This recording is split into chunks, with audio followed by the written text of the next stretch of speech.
providing support for children involved in civil proceedings.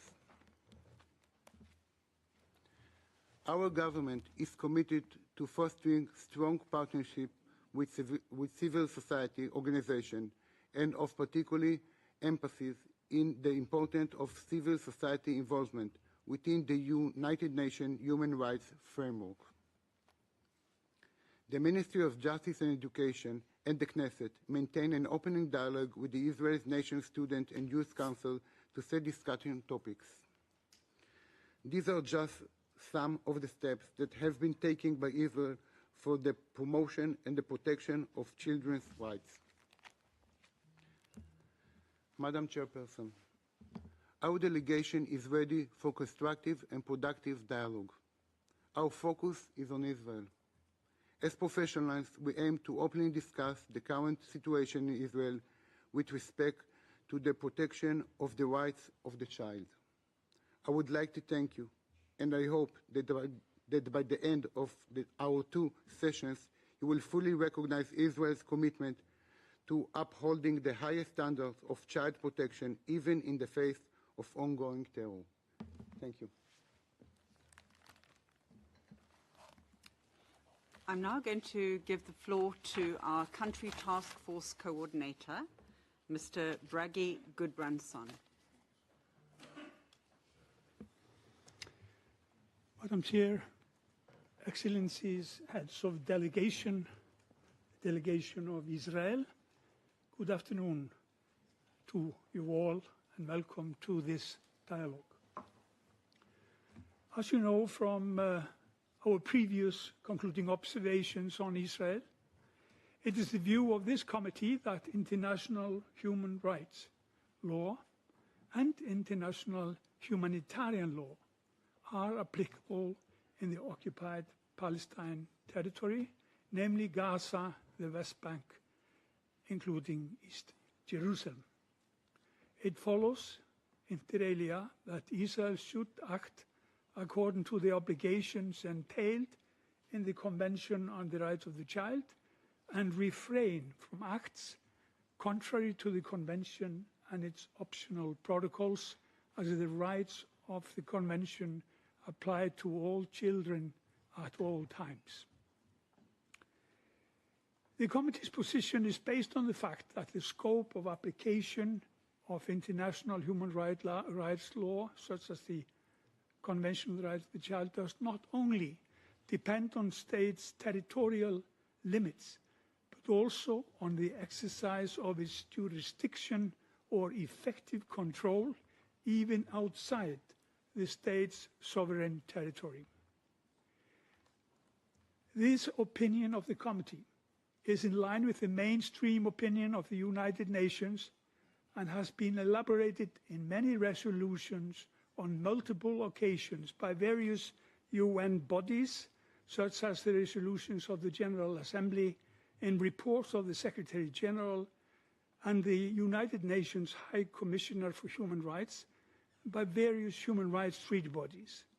This understanding is further been supported by the International Court of Justice, most recently in the advisory opinion from 19th of July 2024. In the submission of the governments of Israel and minutes ago in the statement of His Excellency the Ambassador, it is clear that Israel continues to reject the Committee's legal interpretation with regard to its application of the Convention on the Rights of the Child. However, in the replies to the additional list of issues, Israel recognizes the state's obligation under international humanitarian law and maintains that the state party does apply the rules derived from the principles of distinction, precaution, and proportionality in carrying out military attacks. This obligation is in fact highlighted in Article 38(1) of the Convention on the Rights of the Child. The Committee will conduct this review in line with the understanding I have outlined. It will be conducted in three parts. First, addressing clusters 1 to 6, secondly, clusters 7 to 11, These questions will cover the situation of children living in Israel, as well as some of the historic child rights issues in the occupied territories. Finally, we wish to submit questions in relation to Israel's obligations with regard to military operation in Gaza and the West Bank, which we expect you to answer tomorrow morning. We are deeply sorry for your loss on the 7th of October last year. I offer you our condolences. As I know you will understand, our hearts also go out for the children in Gaza, thousands who have lost their lives, are injured, and have lost their families. I wish to introduce the other members of the country task force. It's Dr. Rinchen Chopel from Bhutan, Mr. Luis Petinera Reina from Uruguay, and our chair, Ms. Anne Skelton from South Africa. I will now start by asking questions on Cluster 1 on the general implementation of the Convention and Cluster 6 on family and alternative care. First, on legislation. The adoption of Israel's basic law, Israel as the nation-state of Jewish people in 2018, has raised significant concerns regarding its potential to increase ethnic segregation and to institutionalize discrimination against non-Jewish children, including Bedouin children. Several other treaty bodies, including the Human Rights Committee and the Committee of Economic, Social and Cultural Rights, have recommended in their respective concluding observation that Israel should amend the basic law on the grounds it marginalized non-Jewish communities and exacerbating inequalities. Has the state party taken any steps to revise the basic law in line with these recommendations? Have any measures been taken to repeal discriminatory laws and policies that disadvantaged non-Jewish children, ensuring that all children in Israel have equal rights and opportunities from birth, for example, with regard to freedom of movement and residence and the right to housing? Legislation influences of the rights of the child's law. In 2019, guidelines for the implementation of the indication of information regarding legislation's influence on the rights of the child law relate to the legislative process and require the state to consider the legislation's effect on children's rights in the spirit of the convention. In the event that a law may negatively impact children,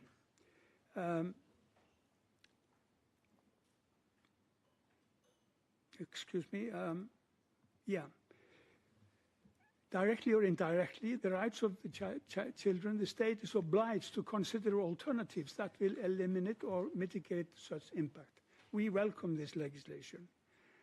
Does the implementation of the guidelines stipulate mandatory child rights impact assessment? Can you please provide the committee with concrete examples on how these guidelines are applied in practice? Have they resulted in changes in legislation, policy, implementation, and professional practices which have strengthened the rights of children in Israel? Do children participate in the process of implementing the guidelines, including Bedouin children? On policy and coordination, in the replies to the list to issue, you give a very detailed and rich response to our questions regarding this topic. However, I fail to see that the state party has developed and adopted a comprehensive policy and action plan on children's rights covering all areas of the Convention, with the participation of children in line with previous recommendation of the committee. Can you provide information on if such a policy exists or is in the pipeline? Can you provide information on the role of local and regional bodies in the implementation of policies with regard to children's rights? Can you inform us if there are regular assessments or evaluations made on implementation of policies with regard to children? With regard to independent monitoring and access to justice, the absence of national human rights institutions meeting the requirement outlined in the Paris Principles and the lack of independent body for investigations into allegations of human and child rights violation is concerning. Has the government of Israel considered establish such a human rights institution in line with the Paris Principles? Which avenues are currently available for children to access justice if their rights have been violated, including investigation of alleged crimes perpetrated by the armed and security forces? Budgetary allocation. The information provided on overall government spending is lacking transparency. Have you considered to implement child rights-based budgeting, especially with regard to marginalized children and vulnerable children, including Bedouin children? Are children and/or Palestinian Bedouin minority in Israel consulted when setting priorities in the budget? Cooperation with civil society. We are deeply concerned about legislation which reduce and restrict the activities of civil society organizations working for children's rights. What measures, if any, have you taken to ensure that laws, including anti-terrorist legislation and law on associations, are proportionate and in line with the rule of law, human rights, and fundamental freedom? Now I will ask you a few questions on Cluster 6 on family environment and alternative care. I welcome the many recent introduced multidisciplinary and evidence-based services with the aim of supporting families at risk. Is the access of these quality services available and accessible for all Israeli citizens, irrespective of ethnicity and where they live? Are they provided in the Arabic language as well as Hebrew? I appreciate the information and measures taken to encourage the use of paternity leave and childcare support. Can you provide information on the availability and access to childcare facilities and after-school care for Palestinian, Bedouin, asylum-seeking and migrant children in these services? Israeli law, so-called family unification ban, denies many children born from parents with mixed IDs from Israel, East Jerusalem or the West Bank from their rights to enjoy their childhood and violates their rights to maintain contact and direct relations with their parents. In its concluding observations from 2013, the committee urged Israel to take immediate measures to revoke that law. Since then, many other UN treaty bodies have urged Israel to do the same. According to our sources, this negatively impacts thousands of children. Could you provide data about the total number of children affected by this ban? What measures is the state party taking to address the harmful impact of the family unification ban on children? On alternative care, I welcome the 2016 Foster Care Act and in particular Ministry of Welfare guidelines stating that children under the age of 8 should be placed in foster care. However, it's concerning that in practice only a small proportion of children are placed in foster care compared to those placed in residential institutions. And children under 8 are being placed numerically over 1,000 in residential institutions. Does the State of Israel have this deinstitutionalization policy in line with international standards? Can the State Party explain this gap between policy and practice, diverting from established child rights principle? And here I have in particularly in mind information that a new residential care facility for small children up to 6-year-old has been set up, which represents a regression from the Ministry of Welfare's guideline and is particularly disappointed. Has the State Party taken measures to strengthen the foster care system? For example, by providing foster carers with training and in-service support or measures to facilitate kafala placement for the Palestinian and Bedouin children in Israel. Finally, information from the State Comptroller report in 23 regarding the lack of permanency in alternative care with high rate of changes in placement is concerning, and also data on lack of aftercare support. data on lack of quality standards of care, monitoring, regular reviews of placement, and delays in adoption procedures are also particularly concerning. Can you please provide us with information on measures to address these topics? The lack of permanency in alternative care, regular review of placement, monitoring of care facilities, lack of post-care support, and unnecessary delays in adoption process. Thank you, Madam Chair. The next member who will ask questions is Rinshan Shofel.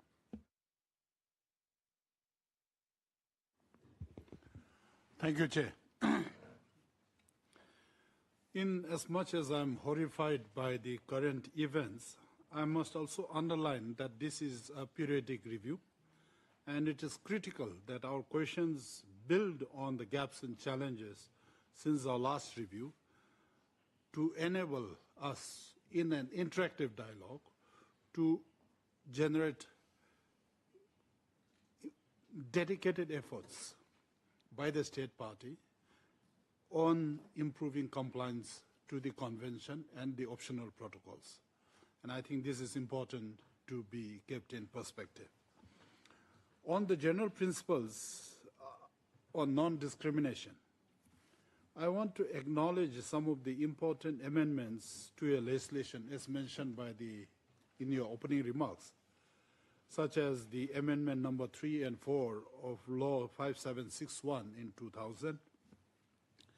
However, I am deeply concerned by the persisting discrimination in your legal system, particularly in relation to your basic law, nation state of the Jewish people, and in practice against non-Jewish children, particularly Palestinian, Bedouin, refugee and asylum-seeking children, children of migrant workers, and children in the OPD.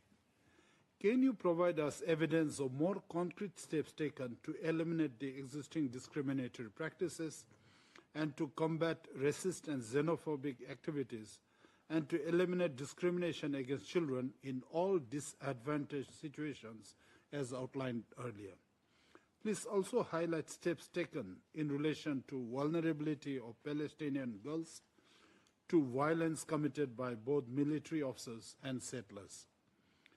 On best respect interest of the child, I note the Children Foster Care Law 5776 of 2016, which elaborates the application of best interest of the child in this setting. However, I am not able to elicit with any clarity the use of the principle as a standard procedure in all matters pertaining to children.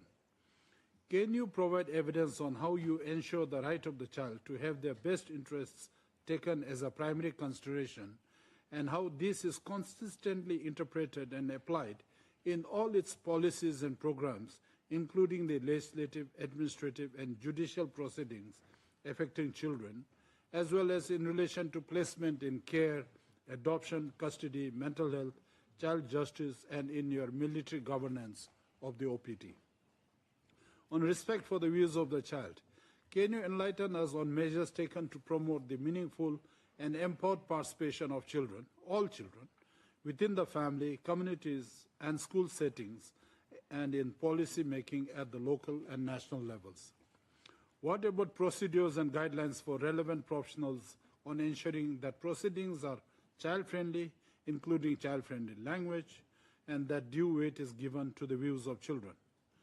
Under violence against children, on abuse, neglect, sexual exploitation, and abuse, I acknowledge that a number of measures have been taken over the years to support child victims of violence, including through specialized support for child victims with disabilities. Can you highlight what has been done to strengthen the capacities of relevant professionals to prevent, report, and respond to cases of violence? Please provide additional information on how effectively you investigate all cases of violence against children, including domestic violence and the sexual abuse and exploitation of children in and outside the home, in the digital environment, in alternative care settings, and in schools, including religious schools.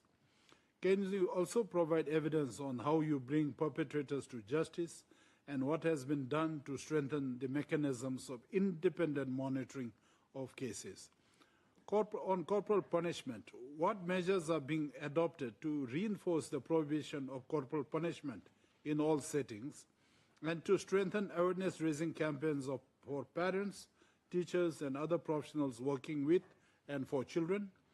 What measures are in place to promote positive, non-violent, and participatory forms of child rearing? Sexual exploitation and abuse, and I want to reinforce what I said earlier, particularly in terms of what you do in terms of ensuring that there are adequate safeguards for children, including access to safe and child-friendly complaint procedures in the religious schools. On harmful practices, I'm concerned that you have raised the age of marriage from 17 to 18 years of age.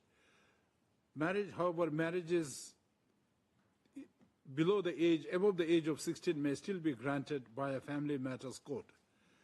Do you have any considerations to amend the marital law age to prohibit all marriages under 18 years of age without exception? Are there any awareness-raising campaigns and programs being carried out on the harmful effects of child marriage on the physical and mental health and overall well-being of children? Regarding intersex children, you have issued a circular in 2017 pertaining to approved procedures. Can you brief us on how this circular ensures that the performance of unnecessary medical or surgical treatment of intersex children is safely deferred until children are able to provide their informed consent? What about training programs for medical and psychological professionals? On torture and other cruel, inhuman, or degrading treatment or punishment, the committee remains gravely concerned about reports of torture and ill treatment of Palestinian children and children in the OPD, in detention, in violation of the state parties' international human rights obligations, including inter alia solitary confinement, use of electric shocks, hand ties and or leg ties, denial of food, water or access to toilets, exposure to elements, verbal or physical violence, including beatings, stripping, sexual violence, and psychological intimidation, and attempted recruitment of child detainees as informants for the security forces. Drawing your attention to the committee's previous recommendations, can you elaborate measures taken to end all forms of torture and ill treatment, including sexual violence against Palestinian children and children in the OPD? How do you monitor the implementation of the operative guidelines of the Israeli Security Agency providing for special protection to children? And how do you ensure that all branches of the armed and security forces do not execute torture and ill treatment and respect international human rights and international law? Can you provide evidence of prompt, thorough, independent, and impartial and transparent investigations into all incidents by the Israeli security forces that have led to serious violations of international law?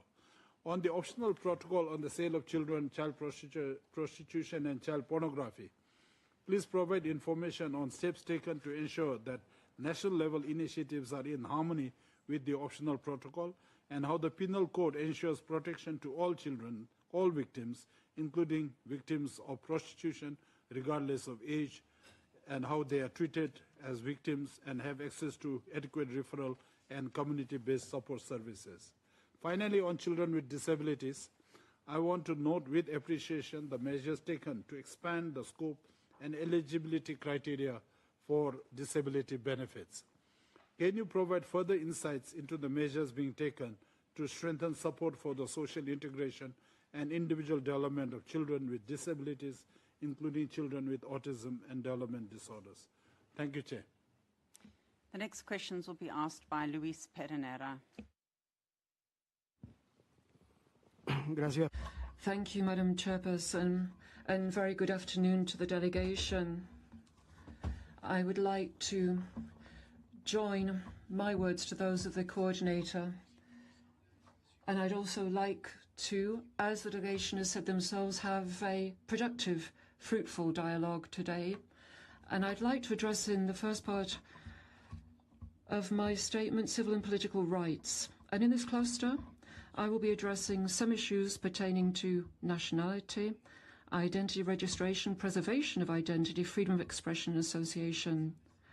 I'd like to start by saying to the delegation that I rather regret to have to say that I felt that some of the information regarding progress of the state was rather insufficient in terms of implementing previous recommendations in some areas pertaining to this cluster. And that is why I'm going to take this opportunity this afternoon to repeat them and try to get, as part of this dialogue, an answer. First of all, what has happened with the recommendation made to the State Party regarding removing the prohibition on granting Israeli citizenship to children born from Israeli parent and another from the OPT? I'd also like to know whether the delegations can say anything regarding whether they are going to overturn the decision of the State Party not to process requests for residence from Palestinian children, and this has been in force since the year 2000.